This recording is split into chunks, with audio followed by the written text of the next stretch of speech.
रविचंद्रन अश्विन की गजब बेइज्जती, ये हम नहीं कह रहे हैं बल्कि सोशल मीडिया पर तमाम लोग और पर्टिकुलरली चेन्नई फैंस। अब चेन्नई फैंस तो आपको पता ही है कि आजकल अगर आप देखें हाल फिलहाल में जिस तरीके से अश्विन और चेन्नई का कनेक्शन रहा सोशल मीडिया पर, पर्टिकुलरली चेन्नई फैंस अश्विन से खासे नाराज हैं, तो वो बहुत ट्रोल कर रहे हैं अश्विन को। वजह है आईएल टी20 के ऑक्शन में उनका अनसोल्ड जाना, और अनसोल्ड जाने के बाद अश्विन ने भी कुछ एक चीज अलग करी है।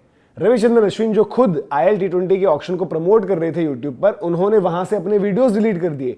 क्यों ये वीडियो डिलीट हुए, क्या कुछ हुआ, क्या अश्विन का यहां पर इस्तेमाल हुआ? क्योंकि ये भी निकल कर आ रहा है कि यार आईएल टी20 से जुड़े हुए लोगों ने अश्विन को कहा, बातचीत कही कि भाई आप आइए, ऑक्शन में आइए, आपके लिए बड़ा जबरदस्त ये रहेगा और हमारे लिए भी फायदे का सौदा है। बट जब बारी आई उनको ऑक्शन में पिक करने की तो किसी ने उनको लिया नहीं। और हैरान ये चीज करती है कि आईएल टी20 में भी आपकी जो आईपीएल की फ्रेंचाइजीज हैं उनकी टीम्स हैं वहां पर, फिर भी अश्विन को किसी ने नहीं लिया और अश्विन की वहां पर बेइज्जती हो गई। तो लोगों ने ये कहा कि क्या मोस्ट एक्सपेंसिव बनेगा रे तू, क्योंकि आर्टिकल छप रहे थे कि भाई रविचंद्रन अश्विन तो सबसे महंगे खिलाड़ी बन सकते हैं आईएल टी20 ऑक्शन में। जब वो रजिस्टर करते हैं तो तब पूरा बिल्डअप ये बनाया कि अब अश्विन को देखना होगा। और इवन बिग बैश में अश्विन की जो है पार्टिसिपेशन पहले से तय है, लेकिन बिग बैश में उन्होंने एक लिमिटेड टाइम पीरियड के लिए अपनी सर्विसेज देने को कहा था। क्यों? क्योंकि उनको लग रहा था कि मैं आईएल टी20 तो पूरा खेलूंगा, लेकिन यहां पर वो अनसोल्ड गए। हालांकि वाइल्ड कार्ड के जरिए उनकी एंट्री यहां पर हो सकती है फिर भी, लेकिन ये जो थोड़ा सा वहां पर अश्विन के साथ हुआ, शॉकर जो आया वहां पर आईएल टी20 ऑक्शन से, तो क्या कुछ हुआ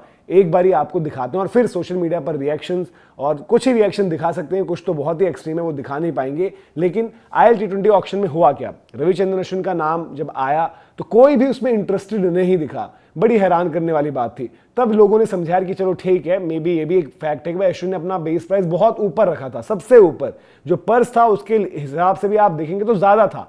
$1,20,20,000 उनका बेस प्राइस था, तो किसी ने उनको नहीं लिया। तो लोगों को लगा कि चलो ठीक है, पर्स की एडजस्टमेंट होने के बाद फ्रेंचाइजी जो है जब दोबारा आएंगे अश्विन तो तब देख लेंगे जो एक्सेलरेटेड राउंड्स होते हैं। लेकिन अश्विन का नाम वहां पर आया ही नहीं, और अभी भी ये चांस है कि वाइल्ड कार्ड के तौर पर उनकी एंट्री वहां पर हो सकती है। जो वाइल्ड कार्ड की option I think MI Emirates और डेजर्ट वाइपर्स के पास बची हुई है। लेकिन जब उनका नाम एक्सेलरेटेड ऑप्शन में नहीं आया तो दो चर्चा हुई है। एक तो ये कि अश्विन ने विड्रॉ कर लिया, अश्विन शायद जो उनका पहला राउंड हुआ वहां पर अनसोल्ड गए, नाराज हो गए, विड्रॉ कर लिया।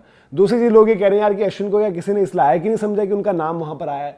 बट कंट्रोवर्सी भारी इसलिए हो गई क्योंकि अश्विन अपने यूट्यूब पर जो है वीडियोस कर रहे थे, आईएल टी20 के ऑक्शन को लेकर बिल्डअप के वीडियोस कर रहे थे। लेकिन बाद में लोगों ने दिखाया कि वो आईएल टी20 के वहां पर प्रमोशन कर रहे थे, सब कुछ कर रहे थे, लेकिन जैसे ही वो अनसोल्ड गए तो उन्होंने उनकी टाइमलाइन डाली कि यार वो वीडियोस ही डिलीट कर दिया अश्विन ने।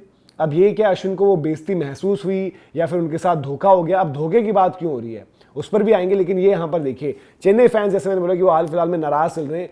अब अश्विन का तो वहां पर किया ही क्या है, मतलब एक तरीके से हिसाब किताब, बट साथ में जो है सचिन रविंद्र का भी कर दिया। वो कह रहे हैं कि यार अश्विन अन्ना जो है प्रमोट कर रहे थे आईएल टी20 का ऑक्शन यूट्यूब चैनल पर, और बताओ अनसोल्ड चलेगी, और सचिन को लपेट दिया साथ में, कह रहे कि तो इतना एम्बैरेसिंग है, इतनी एम्बैरेसिंग तो सचिन रविंद्र की बैटिंग नहीं है टी20 फॉर्मेट में। तो चेन्नई के फैंस बड़े पैशनेट होते हैं, लेकिन उतना ही जो है फिर हार्ड भी आते हैं अपने प्लेयर्स पर। अब उनका जो इस्तेमाल हुआ वो कैसे, जैसे मैंने बोला कि ये भी चर्चा हुई क्योंकि ऑब्वियसली वो वीडियोस भी कर रहे थे, सब कुछ कर रहे थे, तो हो सकता है एक आपका कम्युनिकेशन हुआ हो आईएल टी20 से जुड़े लोग, चाहे वो सीईओ हो या फिर कोई भी वहां पर जो ऑफिशियल्स हो, उन्होंने शायद एश्योरेंस भी दी होगी कि भाई आपको हम लेकर आ रहे हैं, ये हमारी प्लानिंग रहेगी। लेकिन लोगों ने फिर ये कहा कि भाई ये तो अश्विन का इस्तेमाल हो गया, उनका नाम लिया, हाइप बनाई कि अश्विन आ रहे हैं, अश्विन आ रहे हैं, क्या होता है क्या नहीं। लेकिन जब ऑक्शन की बारी आई अनसोल्ड, और उसके बाद जब एक्सेलरेटेड राउंड्स की बारी आई तो वहां पर अलग मामला हो गया। तो अब ये भी देखना होगा कि जो वाइल्ड कार्ड की ऑप्शन जरूर है, बट क्या अब अश्विन यहां पर वापस जाना चाहते हैं? क्यों?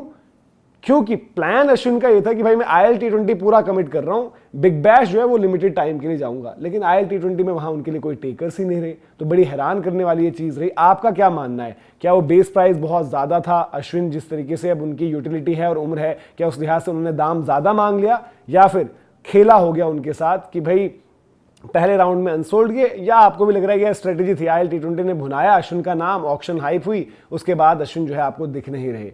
तो आपको क्या लग रहा है कमेंट सेक्शन में जरूर बताएं। साथ ही साथ आईएल टी20 के ऑक्शन से ही एक और बड़ी खबर है, जहां पर यहां पर अश्विन के आगे तो कांटा लग गया, लेकिन अजय के नाम के आगे एक टिक लगा है। तो ये कौन है अजय, क्यों उनकी बात हो रही है वहां पर पर्टिकुलरली यूएई सर्किट्स में, और क्या वहां पर एक नई मुहिम और नई शुरुआत वो कर पाएंगे, उस पर भी एक वीडियो आएगी, तो वो भी आप जरूर देखिएगा। लेकिन फिलहाल इस वीडियो में इतना ही। अगर आपको पसंद आया तो लाइक करें, शेयर करें, सब्सक्राइब नहीं किया आपने गेम चेंजर्स को तो सब्सक्राइब जरूर करें, और जीसी टीवी पर भी जुड़े, साथ ही साथ गेम चेंजर्स ब्लॉग्स पर भी जुड़े। अभी के लिए इजाजत, जय हिंद, जय भारत।